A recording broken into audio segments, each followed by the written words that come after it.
Welcome to Falling into 40 with Bailey and Jessica. Welcome back to Falling into 40 with Bailey and Jessica. And it is a special episode. It's Jessica's day after her birthday. Celebrate good times. Come on. Come on. Do you feel 40? From the bottom of my 40-year-old heart, I feel 40. No, I don't. I feel the exact same. But it just sounds weird. You know, my mom had originally wanted to throw a party. First I said yes, and then I said no, because I was just kind of feeling blah about it. And it sounds ridiculous. And I understand that there are so much bigger things to be concerned about and worried about. But I don't even know I can't pinpoint the feeling. It was just kind of felt blah, headed towards the number 40. So I said, no, I didn't want to party. But then we got over to her house, which was the plan, just to have cake and hang out all day, and ended up last minute texting you and a few others. And it was great. It was a really good birthday, and it was just low key, and it was just visiting.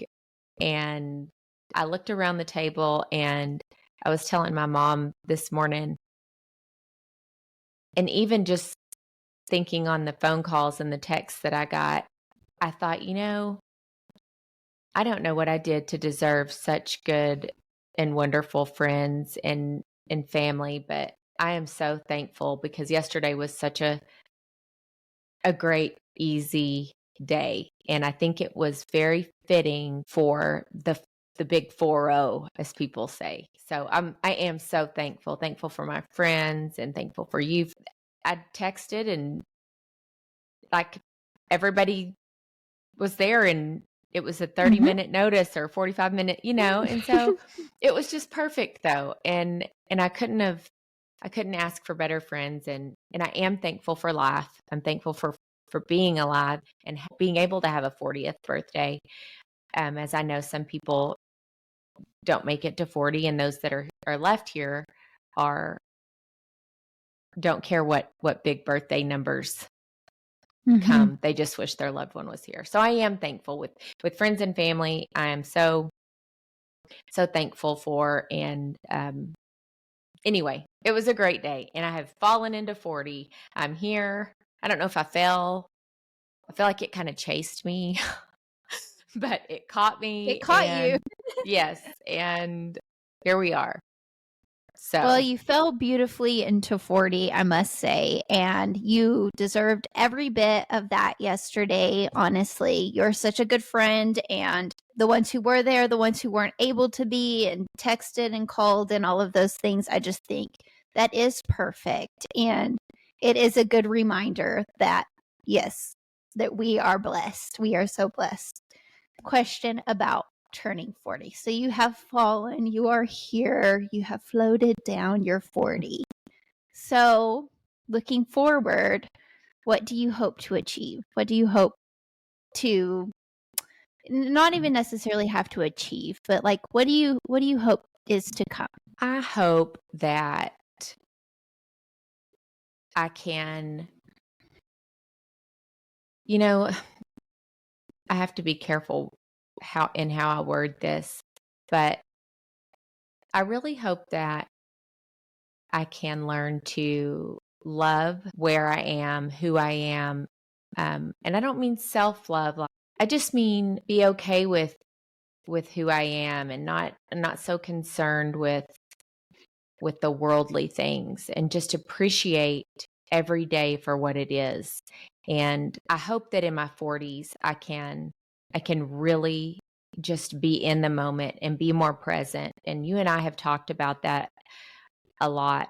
And I think it's something that's going to take a bit more effort for me, and just just being the best that I can be for my family and my friends, and knowing that I have to make those choices to love myself and not get so caught up in everything and worried about physical appearance and the number on the scale. I mean, all the things that sound so dumb and I mean, I know they sound dumb because they are dumb, but just to be healthy, my mind to be healthy, my body to be healthy, and to take care of others the way they've taken care of me. And I haven't fallen all the way yet, but I feel like the beauty of reaching this milestone age in this decade in our lives is that you're right. The 20s and the 30s were filled a lot with that worry that am I enough? Am I doing enough? You know, we had our babies and it's like, am I growing them into, you know, who they need to be? Am I doing it the right way? And we spent a lot of our 20s and 30s, I felt like, just so worried all the time about, kind of like you said, worldly things that at the end of the day, looking back on those things, it's like, why did I worry about that? Why was I, you know, concerned so deeply about all of that? And I feel like when you reach this season or this time, those kind of things do start to fall on the back burner, and our eyes or our maturity or something opens up to where we can focus on what's in front of us and the beauty of it. I think more so than the worry about it. Yes. And I think that was very well said. It's just saying it for me and doing it are two different things. And some days are harder than others. And I think it's probably going to be a lifelong process. And even talking with my mom this morning, she mentioned she was talking to a friend and she said she wishes that when she looks back that she had done some things differently. And the thing is I already wish I had done a few things differently. And I have a 10-year-old and a 12-year-old. So I'm going to have those things are going to happen. And I have to remember I'm going to disappoint my kids and they're going to disappoint me. I'm going to disappoint my husband. He's going to disappoint me. I mean, life is full of disappointments, but it's how you handle them. And I don't want to sweat the small stuff anymore. I just want to take it one day at a time. People say that a lot with alcoholics and people that are struggling with addictions. You know, it's one day at a time. And really, that motto is a good thing for everything. One day at a time, no matter what, whether you're healthy, whether you're struggling with some kind of illness, no matter what, worry and consuming ourselves and our minds with things that we have zero control over, those things are never going to be good for us. So I just want to just be me and be happy with who I am. And I don't know, just be a little bit more relaxed. If that I makes agree sense. with that. No, it totally does. We're turned in the same way that we are worriers. Not to be confused with warriors, but worriers. We're warriors too, okay? Okay. Yeah. But and I start to worry before the thing that I've built up in my mind even could possibly happen. I think about it and I worry about it and I build it up into something that it's not. And then if the time passes and I look back and I was like, I spent 90% of that worrying about the what could or what might or the might be's and didn't enjoy that. And so, yeah, I totally understand that. And it's something, again, like you said, you don't know what tomorrow is going to hold. You have no idea. And so taking it day by day, I know is something I am, especially in the next year and a couple months, I'm going to have to start working on for myself too. Yes. And I want my kids to know, I want my friends to know, you know, that's my goal. And if I am consumed with something, I want them to be able to say, hey, let's think rational here. everything's going to be okay, because there's going to be those days. But yeah, that's my goal. I just want to go with the flow, not with the crowd. I don't want to follow the crowd, but I just want to just take it easy and just be grounded, I guess. Especially spend this next 10 years taking it all in, because as the next season comes, it's going to come with different things for our kids and different things like that. And I just feel like being able to just take it all in and live it. And it's so easy to get overconsumed with, especially, we say it all the time, with social media and with technology and things like that. It's so difficult to live in the moment these days. It truly is. Agreed. So Bailey, I have been thinking of the last 39 years of my life and thinking of the things that I feel that I've taken away from those years, lessons that I have learned, random thoughts and experiences. And I thought I would share a few of those. And I think that most of these are probably things that everybody can relate to. I mean, and they think them, but I think they're important, especially if we're all kind of on that same page. We know that it's something that's good to be held on to, just to take away from, just things to remember. And the first thing that I thought of, most importantly, that I know of 2 times specifically that God has literally saved my life, which always makes me wonder how many times He has saved me, protected me, that I don't even know about. How many times, was I late for a reason, or did plans get canceled? I don't believe in coincidences. So I just was thinking about the 2 times that I knew of and how profoundly they impacted me, and thought how thankful I am for those 2 times, and that I need to continually thank God for His hedge of protection and ask for His hedge of protection every day. So that was my number one thing.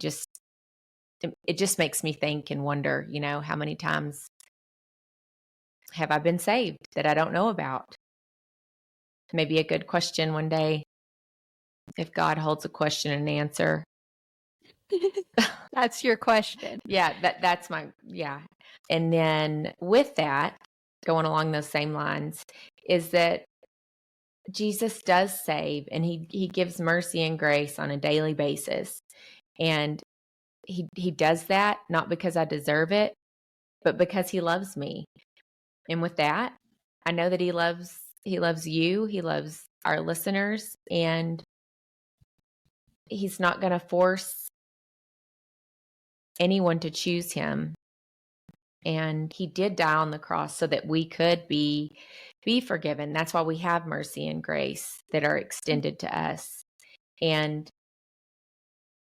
I say both of those first 2 things because I am so thankful that out of my 30s, that decade, I was able to live 7 of them sober.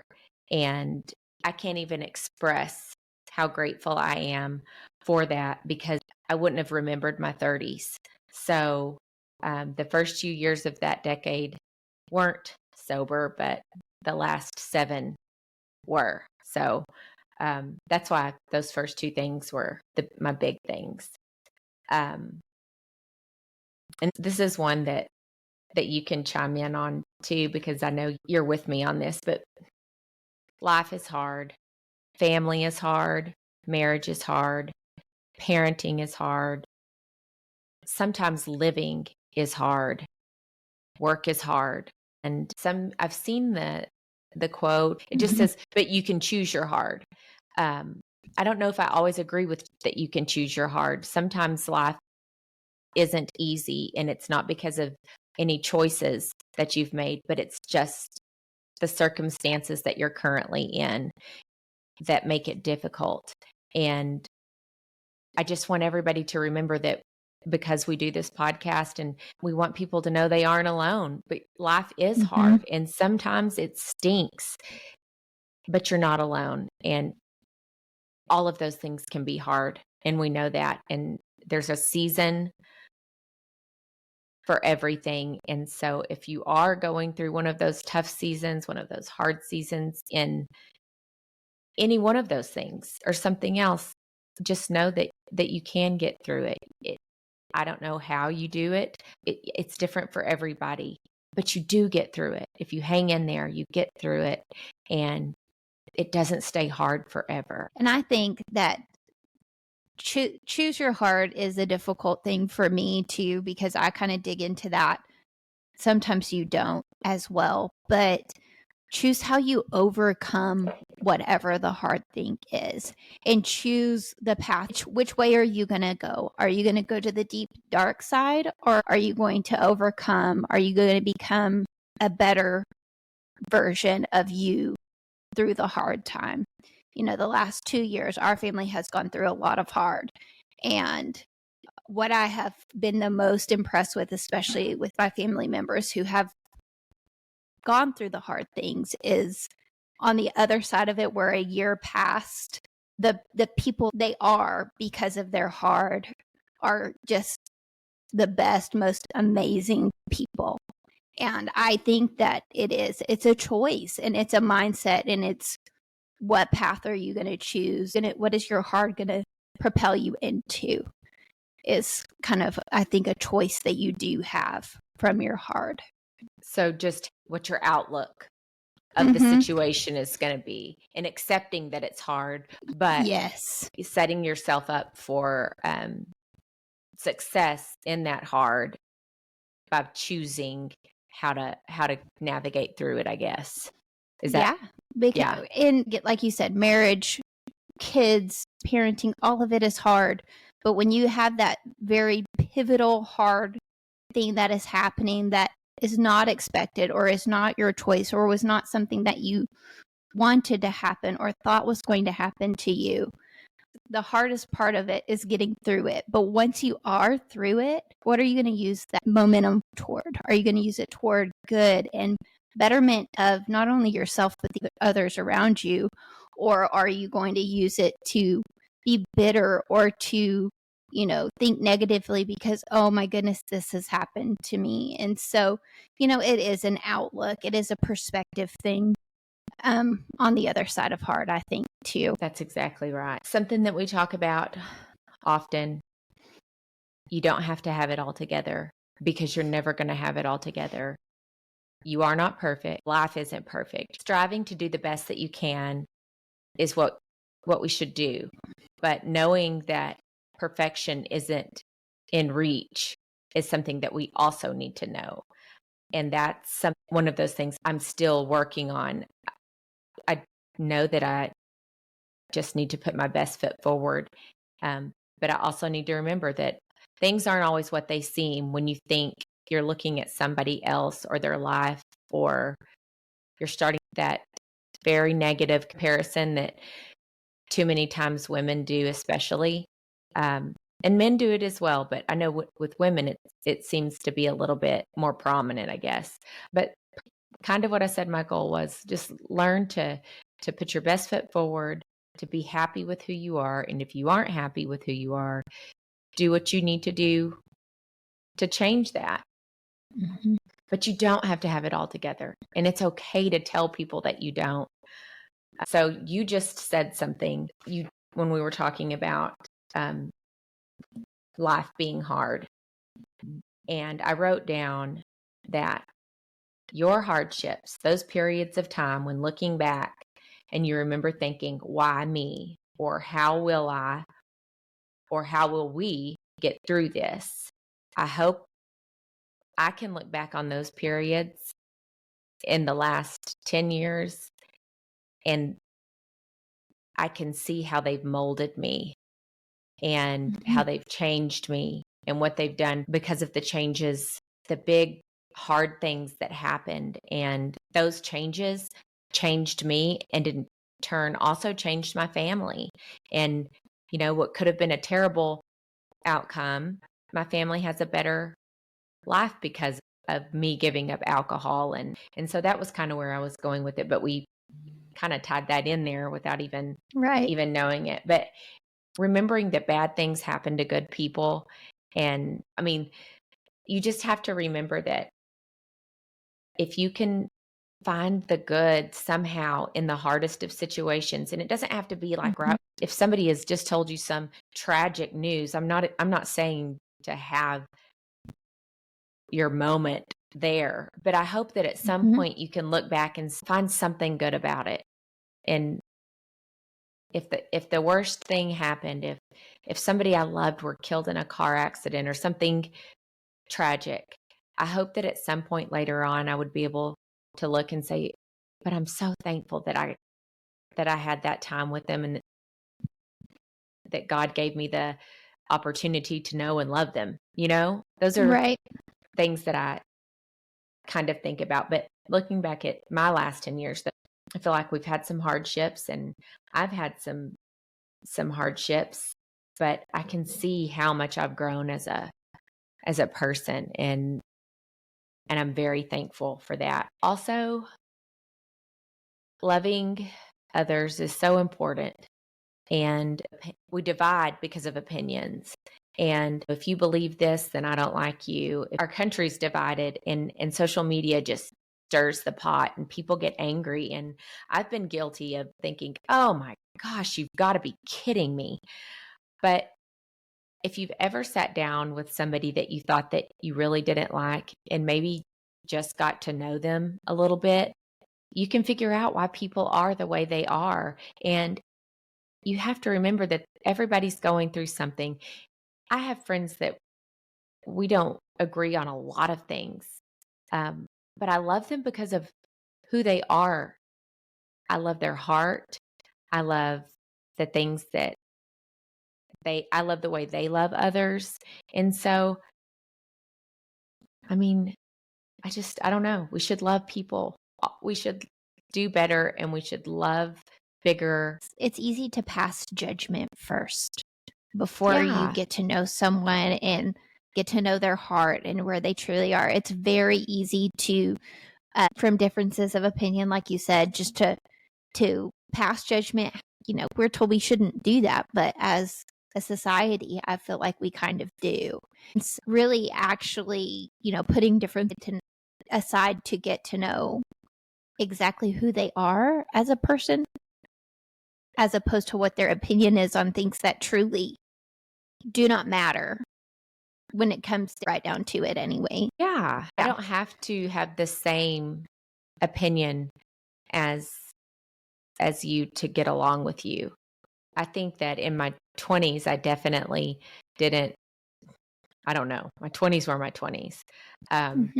But I think in my 30s, I learned to really sit down, and for the most part, got better at listening and loving. And I want that to just continue. I just want to love people, and I want everybody to love each other, which sounds kind of goofy, but there's just so many different things.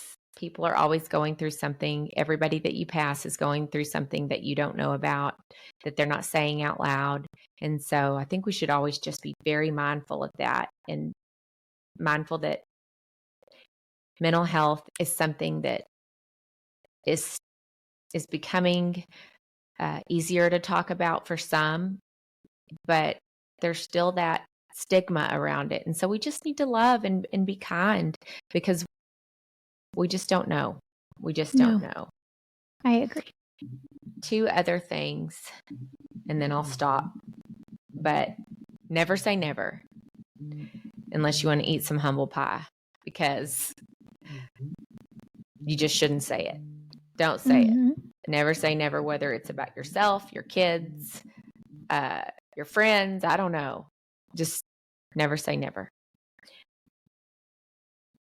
It really does matter who you surround yourself with.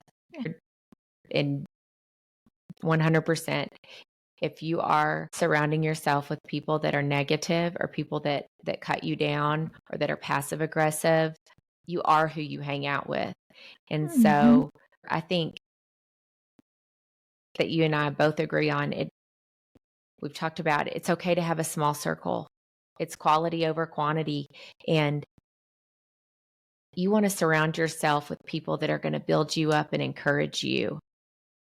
And if it's something that we would preach to our children, we should take heed to that as well. So while we tell our kids it matters who you hang out with, it matters for us as adults too. We can be influenced just as easy as our kids can. It doesn't matter what age you are. That is truth, no matter what season you're in. Who you surround yourself with in that season matters. And I just had this conversation with my daughter like 3 days ago, actually. And it is. Harvard has done a study, and it says 99% of a person's success depends on who they surround themselves with. And I think it is such a factor. I feel like it changes your path, who you surround yourself with, for sure. Okay. And with that, lastly, learn to forgive. Forgiveness is so important. If you don't forgive others, how can you expect others to forgive you? And I think forgiveness is hard, depending on the situation and the circumstances. It doesn't happen overnight, but I think learning to forgive, and sometimes that means the relationship or the friendship maybe is no longer, maybe has to come to an end, but you forgive, because if you don't, that bitter root does grow. And once that bitter root takes hold, it changes who you are as a person. And that love and the compassion and empathy and happiness, joy, all the good things begin to get squashed by that bitter root. It's so important for people to forgive for their own mental health, to be able to move past whatever it is that has occurred or happened to them, and be able to say they've found peace. And for me, that's always going to be through praying and making that an effort to really know that people have forgiven me, so I need to forgive others. And God, every time I ask for forgiveness, He forgives. So that's it. Some of those were kind of blah and no-brainers, but they're important at any age and at any time. And as I'm right now here at 40, it was good for me just to kind of write them down and look at them. I think I would encourage anybody to journal and write down things they've learned. Or if they don't know what good came from a hardship, write it out and then look back and see what growth has happened and how it changed you. I think the reflection is so great. I mean, I truly do. I think it's so important to take note and look back and see, because when you're going through life, especially how busy our prior seasons of life were, it's hard to take a step back and reflect and think, about how maybe good came from a hardship, unless you sit down and you reflect and do it. And so to actually be able to do that, I think is so important. I think it's so important to share. And I have to share that, Jessica, I am so grateful for you. And I'm so grateful for our friendship, and that we have taken this journey together in this season, and that falling into 40 has come to fruition after all this time. But you have gracefully, beautifully, wonderfully fallen into 40. And there's a reason why you had so much love and support yesterday. And it's because of the person who you genuinely are. Well, thank you. Thank you. I truly, I am so thankful. And I wish everybody could have a set of friends that they could call their, like I have. And,